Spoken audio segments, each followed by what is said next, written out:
everyone, Brock here. Welcome back to another video. And today in this video I'm going to be doing 10 things, actually hold up, 10 illegal things you do every day that you didn't know that you do.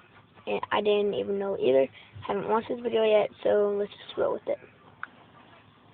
Try and be good law-abiding citizens most of the time. We can be breaking the law without even knowing it. Yes, you can technically call yourself a small-time criminal if you have ever been involved in any of these illegal activities. Okay. Using a fake name online. I'm going to jail. No. But seriously, guys, I would like put in fake names on like my like Roblox and all that. Yeah. I'm going to jail. So you're filling out an online registration form, and you enter a fake name that makes you chuckle, like Seymour Butts or Megan Cox, and you don't really think much of it. After all, I would like put in like full names, like John Harrison. Yeah, like that. Why should you give your real name to every single site you register with? But did you know that entering a fake name can get you arrested and charged with hacking? The Computer Fraud and Abuse Act states that when you give a false name, you are gaining access to a website in a way that its owner didn't authorize. What? In other words, you are claiming to be someone you are not to try and access a page, which constitutes hacking and could land you in prison for 5 to 20 years. Connecting to public Wi-Fi. You're out of... I'm going to jail, guys. Like from Denny's. Like my mom works there, and every single time I was there, I would like use the Wi-Fi there. I'm going to jail. Public desperately need to go online, and your smartphone locates an open network nearby. Your prayers have been answered. But we are here to tell you that Wi-Fi squatting is in fact illegal as per the Computer Fraud and Abuse Act, which states that it is illegal to access someone's connection without their authorization. So you can't see me well, guys. Using a service that someone else is paying for. Several years ago in the United States, a man was arrested and fined $400 for regularly checking outside a cafe with his open laptop and tapping into their Wi-Fi connection. I don't have that much Public money. Wi-Fi have become somewhat lenient, but according to many lawyers, the lines are still blurry. Littering. You might I'm going to jail, you guys. I'm like if I had like a tiny like piece of candy wrapper, I would like crumble up real nice and tiny and just like stick it like in a sewer or something. You toss an empty wrapper on the ground without thinking much of it, but watch out, you litter bug, because in many North American cities, littering is a criminal offense. In California, for example, the punishment for a first-time litterer begins with a $100 fine and 8 hours of picking up roadside litter. In Washington State, throwing a lit cigarette on the ground is considered a Class B misdemeanor, with a fine of up to $2,500 and 5 years in prison. Throwing trash in water, on highways, and on properties is considered a Class A misdemeanor and carries a maximum fine of $6,250 and 10 years in prison. Betting with friends. Ever wanted to make a $2,000 bet with some of your friends? In case the thought ever crossed your mind, beware. Did you know that it is illegal to bet $2,000 in one day within a group of 5 or more people? If you get caught, you're headed... Wow.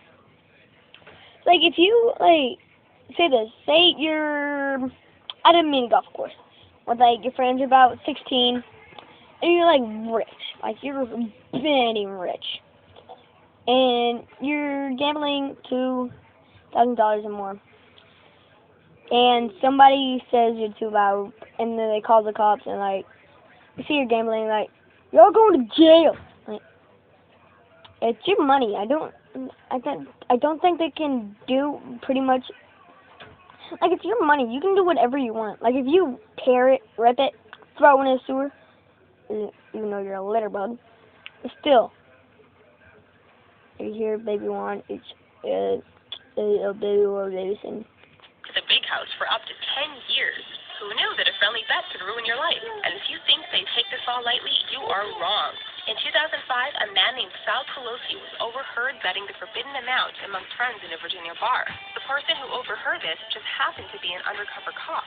And the next day, an entire SWAT team showed up at his doorstep and accidentally shot him to death. Cursing. If the F-bomb is irregular in your vocabulary, you want to watch that potty mouth.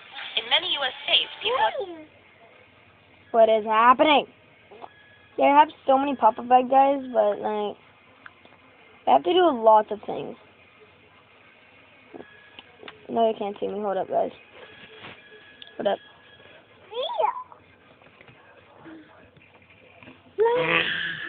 Was been arrested for using curse words in public. In states like Virginia, profane or indecent language in public is a Class 1 misdemeanor. And in 2010, There we a Milwaukee go. man was fined $500 after a police officer heard him swearing in casual conversation at the back of a bus. Apparently, Have you ever heard of that thing called freedom of speech, people? I think it's like betting anyone's life. swearing in public disturbs the peace and poses a quality of life issue to those unwillingly exposed to such profanity. Sharing passwords. You may think I'm going to jail. I use public Wi-Fi. I use fake passwords and names. I share my Netflix account. Wait, did I just admit? I can go to jail right now. I don't want to go to jail. Like, you're in the same household. Like, everyone in your household doesn't need a Netflix password. Like, all you need is one Netflix password. Like, everyone can have, like, their own account. you're doing something nice by giving your friend your Netflix password so that she too can binge watch her life away. And while we do believe you are a nice person, you're actually cheating the system by paying for one account and allowing access to multiple users. Maybe we can forgive you for giving the password to a close family member, but don't go spreading it around too much or you'll attract suspicion. Netflix has begun to find ways to stop people from password sharing. Sometimes, if there are too many people trying to access one account, Netflix will say it's currently unavailable. This is definitely one instance where sharing is not caring, but stealing. Not claiming your eBay earnings. Okay, good thing I don't have eBay is a fun eBay. online place to make money off items lying around the house that you simply don't need. And if you do your research and play your cards right, you can make quite the fruitful income. But selling on eBay works like a virtual store. Therefore, it is considered a business transaction between you and the buyer. This is why, just like any job, you must claim your eBay earnings at the end of every year. Not doing so is considered tax evasion. This law isn't strictly followed because people don't think of selling something on eBay as being real income that needs to be claimed. If you are one of these people, we're just warning you, don't be surprised if a tax man shows up on your doorstep. Writing disturbing material. If you write something that someone may consider disturbing, you can get fined and even end up in jail because of it. This law is something that can be all too easily broken, but it does make sense considering it is difficult to tell whether the person actually means to wreak the havoc they write about. And perhaps it is better to watch out for the kid who writes about a fake attack on his school, which is what actually happened with an Oklahoma high school student who was suspended and arrested after his teacher discovered said story. It is clear that this disturbing material law draws a very fine line, and you need to be careful what you share with people. Carrying a permanent marker. Watch those illegal school supplies, kids. If the cops decide to check your bag and find you with a permanent marker, they may have the right to haul you away.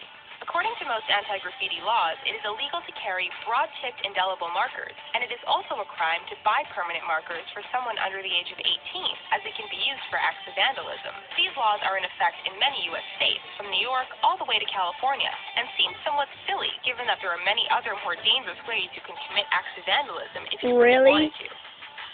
Come on, fess up. What have you done? Probably most of them, right? How do you... So that's pretty much it for today's video, guys. It was crazy. Comment down below if you ever done any of these. Like, it's crazy, guys. Like, so, ooh, that girl on the right, she's fine. She's fine. She's fine, girl. Except for that cigarette she has. Instead of that sketch, she's fine. Yeah. Bye bye.